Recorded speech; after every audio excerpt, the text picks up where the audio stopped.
Hey everybody, TacticAngel here, back on the PlayStation 4.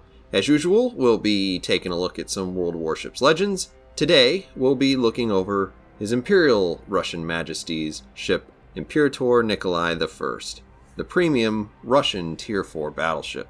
As usual, I'll be starting out with some history, then I'll give my impression on the ship in the game, some commander options, run down the stats, and finally finish off with some gameplay. If you want to skip to any one of those sections, there should be time codes down in the description. So where we usually start off is history. Stop me if you notice a trend. There's not a lot to say about the Imperator Nikolai I. The Imperator Nikolai I was laid down by Nikolai II, also known as Nikolai Alexandrovich Romanov, the last of the Russian Tsars. And no, this wasn't a boat to honor his father, but rather his great-grandfather, who was Tsar of Russia, as well as ruler of Poland and Finland due to his aggressive and militant foreign policy during the early to mid-19th century. Though a controversial figure, like most successful Russian rulers, Nikolai was nevertheless a popular enough figure in Russia, and certainly in his own family, to have had a series of boats named after him. This particular battleship would have been the third. The Imperator Nikolai I was laid down in April 1915 and launched in October 1916. Of course, within a year of that, the Romanov family would be deposed and then later murdered by Lenin's government. The Imperator Nikolai, still in an incomplete state, just a hull really, would fall briefly into the service of the Ukrainian Navy, which wanted to finish the ship by 1920. They wouldn't get the time. The Ukraine was absorbed by the Soviet Union in 1919. The USSR ended up holding onto the ship for almost a decade. Having failed to complete the ship or take proper care of her, the communists instead tried to sell her to a foreign buyer because they really wanted to have the money instead. After 4 years of failure, they instead scrapped the hull themselves in 1927. As a brief note about the design of the ship, there are several blueprints for the ship, and I can't tell you exactly which one is correct, because obviously the ship was never finished. But the one that you're most likely to run into is this one, which has almost all of its turrets in a rear-facing orientation. That said, there is also a design that shows 3 forward-facing turrets instead, and that is the design, more or less, that we see in the game. In looking at the Nikolai in the game, she's quite a different animal. She has small guns for a battleship at this tier, but she also has the most guns of any tier 4 battleship, with 12.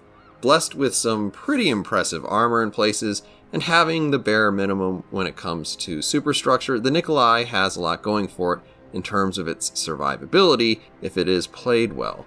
That said, this armor picture isn't showing you that you really do have a very exposed citadel that rises significantly out of the water, and you have a pretty small amount of hit points for a tier 4 battleship, particularly when you're up against a tier 5 battleship or even some torpedoes.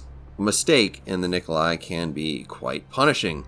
The small caliber guns are really something of a mixed bag, but generally I would say they're actually a strength for this ship. Though the Nikolai is pretty sluggish in the water, the 3 forward-facing turrets, and not much to get in the way of them, is really comfortable for being on the offense in this little boat. The poor maneuverability characteristics, which really pretty much all tier 4 battleships have, mean that you don't want to do what I sometimes like to do, and that is try to run down destroyers in smokescreens. That's a little too aggressive. Against cruisers, these guns are exceptionally responsive and accurate, and most of all, dangerous. Again, particularly against cruisers. Against battleships, they probably aren't going to score a ton of citadels, though it is possible, but you still can walk away with some pretty high damage salvos in spite of that by taking aim at the upper belt and just accepting a lot of full penetrations rather than bounces or shatters. You do have a few extra guns after all, and that makes up for quite a bit. At longer ranges though, the Nikolai's guns do really feel a little bit more floaty than average, and they seem to suffer from a little bit more dispersion than normal. As a warning about one of the gimmicks on Russian battleships, they have the fastest recharge on their damage control party consumable, but unlike other nations, they can only use their damage control party a limited number of times per battle, generally 3. I haven't found this to be a really significant problem, but I also don't put out one fire. And if you do, then there's a very real chance that you will be given lots of opportunities to watch helplessly as your ship slowly burns or floods to death, or I guess if you're exceptionally lucky, both, later in the game. The Imperator Nikolai, at least for right now, is only available in a PlayStation or Xbox Store bundle.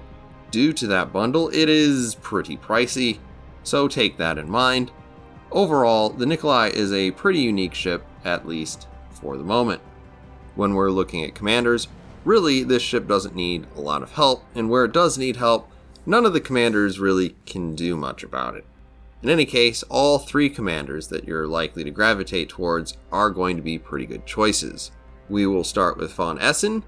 So a chief advantage to von Essen is that he is the base commander, so you already have him. He might be a particularly good choice if you need to work your way into the concept of having a limited number of damage control parties, or if you're the type of player who likes to put out one fire, because he does have access to both collective labor and the always useful fully packed ability, both of which should increase the number of damage control parties that you have, and obviously fully packed will also give you an additional heal. His base commander skill is going to give you some marginal advantages on auto bounce angles, giving you the opportunity to potentially do a little bit more damage where a shell might have otherwise auto bounced. But like all base commanders, his skill selections are underwhelming, particularly in slot 1 in this case. I think where a lot of people are going to gravitate is Gawler. Gawler is the commander that I wanted to try out basically to see if I could get the guns under control at longer ranges. It worked out a little, but at the expense of accuracy at closer ranges, that wasn't really all that necessary.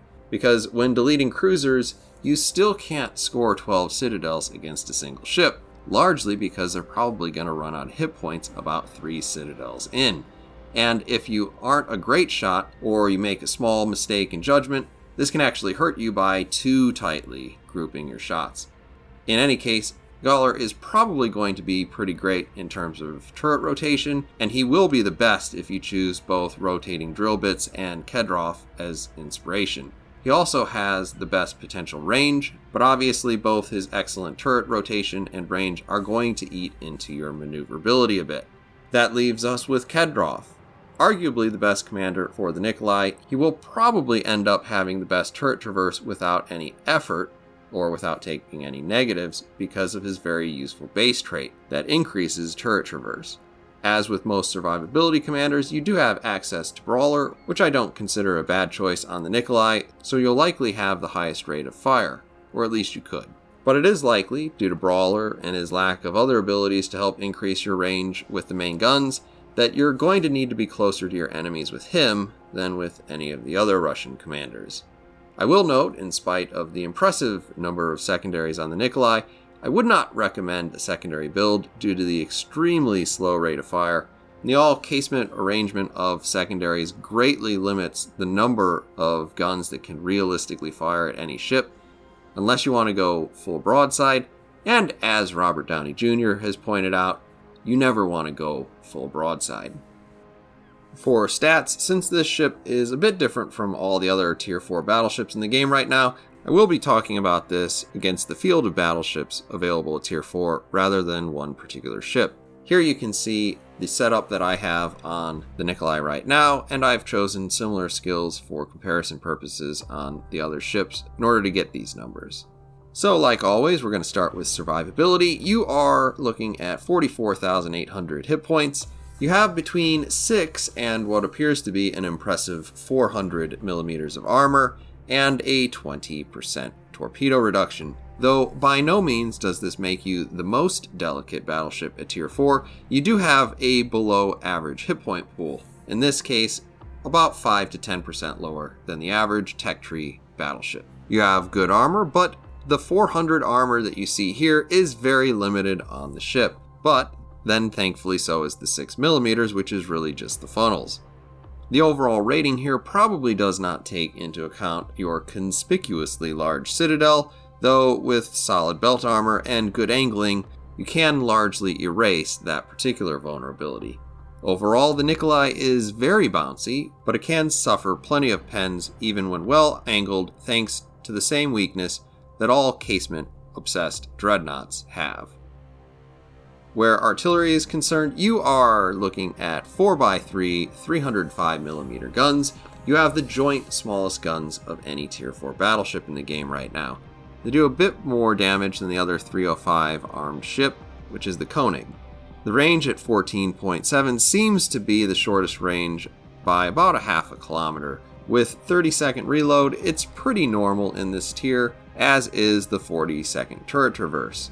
Your major advantages are that you have 2 more guns than any ship at this tier. Your guns are actually surprisingly accurate at close and medium range, which you obviously can't see on this screen. And one thing not to be overlooked here is your 33% fire chance. Since you have smaller guns, shooting HE is a more understandable choice. The fire chance on these shells is actually second only to the Iron Duke, at least at this tier, so consider using this against particularly well armored targets like the Arizona or Bayern, and obviously against well angled targets it might also be a good idea.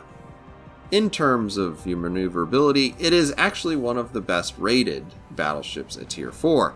But at this tier, it's like saying you're the most agile hippo. The speed here is actually higher than average, and the rudder shift is also faster. That said, she turns a bit wider than any of the other tech tree ships, some by as much as 80 meters. So while you may be able to start to get the ship to move in the right direction, she is going to still feel pretty sluggish. Also, of note, the Nikolai, having something of a long length to beam ratio, loses a lot of speed, even in minor maneuvers. For concealment, and for what it's worth as a battleship, you are a little less visible from the sea and by air than most other battleships at this tier, probably due to your lack of much superstructure. You do have an advantage of up to 2 kilometers while firing from smoke, but the times that you're going to find this to be useful are probably going to be few and far between. So with that out of the way, we're going to go ahead and get into a little bit of gameplay. We're going to be on Archipelago. As you can see, we're going to start out in the northeast side of the map. As we're starting the game up, I'll just talk a little bit about the strengths and weaknesses of this particular boat. As you can see, we are going to be top tier in this particular match. I find that this ship performs exceptionally well when it is top tier, maybe a little bit too good. When you're not top tier, things are a little bit different. The cruisers are a little bit more durable, and the battleships in particular don't care quite so much about your armor scheme. Yes, you do still have pretty good armor. You can bounce every shell that is actually being fired at you, at least in certain places on your ship, so you're still not likely to really get citadeled as long as you're presenting the right angle. But with the larger battleships, they don't care so much about your armor. They can still do enough to you that with this lower hit point pool, it does still hurt pretty significantly. And obviously they have a little bit better armor too, so you do struggle a bit. Now we get our first shots out on that Omaha. Obviously our accuracy is pretty solid. There you see, out to 10 kilometers, I feel like you do okay. Beyond that point, it does start to get a little wonky. And the lightly armored cruisers at this level really are the things that you tend to eat alive, because you do have, like I said, there you see it again, pretty good dispersion. You also do have enough damage to knock them out with just a couple of citadels. So if they are trying to scurry over to a position on the flank, a lot of times you will see a broadside and you will be able to delete them.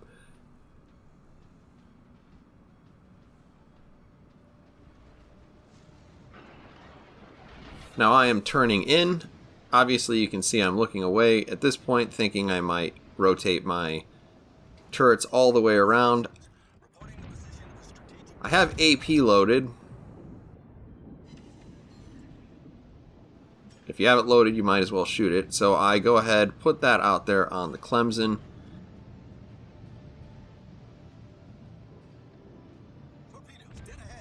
But there you see, he led us as though we were going to continue to drive straight forward. Probably wouldn't have even happened if he hadn't popped up.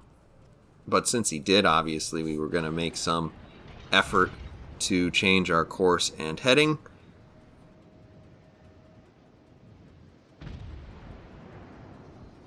Now, at this point, my natural proclivity is to try to run down this particular destroyer. This is a bad idea in general.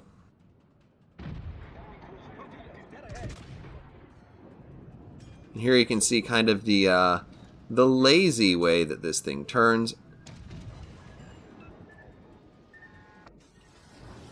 I end up taking 2 for my efforts. Obviously, that has more to do with my turning radius than my rudder shift. 11 seconds isn't exactly super terrible. At this point, I really should allow this Kuma to play in front of me because at least he has a better chance of dodging. And we'll get a few more seconds on any spotted torpedoes. HE on this, like I said, very nice. And it really doesn't hurt to have it loaded. It does a pretty considerable amount of damage considering its caliber. And obviously, with that higher fire chance, it's not really that bad to actually have it loaded quite a bit more often than you would load it in other battleships of any tier, or even other battleships of this tier. Now we have left somebody with a really, really low Clemson to go ahead and mop up. There we see our teammate finish him off. We do thank him for doing that. That's not sarcastic. I don't really care too much about killing everybody, but as we move on, we're starting to push in towards the enemy base. We can see that we have the choice between a Furitaka and an Iron Duke.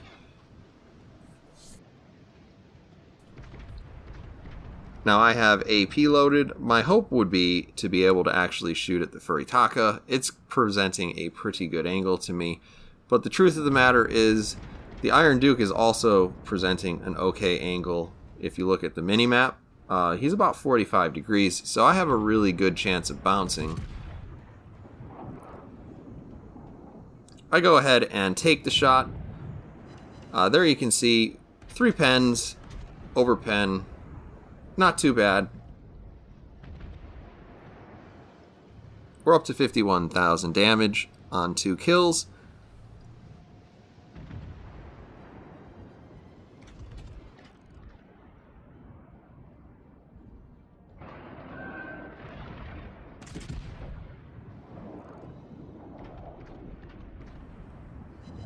With this next salvo, you see 8,500. Not exactly bad.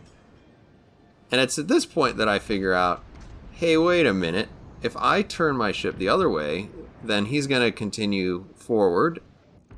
I'm going to be given a better angle to actually shoot him at. And I do lose out on the rear turret, and I'll lose out on the rear turret for about a minute because of how long it has to rotate. But there you can see, we're still cleaving off big chunks of hit points against a broadside battleship of the same tier. And that's in spite of the small gun caliber. The number of guns is definitely helping me maintain my damage here. And I'm hoping at this point to kind of get in on his front armor.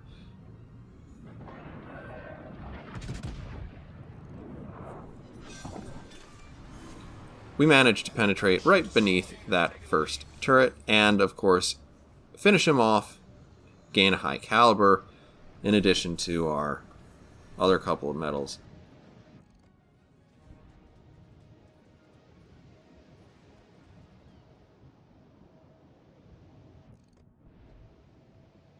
Furitaka is a little bit further away than I would like it to be.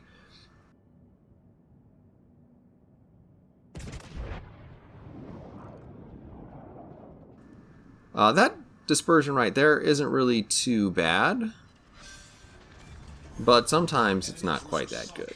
Obviously, we finish him off. Walk away with the victory, I believe by zeroing out the enemy team. That kind of shows you the good and the bad of the Nikolai. Other than being just beat up by tier 5 battleships, I think you kind of get the point. The maneuverability is an issue, but overall, very good aggressive gunboat as long as you don't specifically go trying to sort people out of smoke screens. That is still a mistake that I make all the time. In any case, there you see us on the top of the leaderboard, and of course what we can make by playing this tier 4 ship. Pretty good. Obviously, if you're not using premium bonus, then you can kind of work out the math yourself. But I hope this review has been useful for you guys.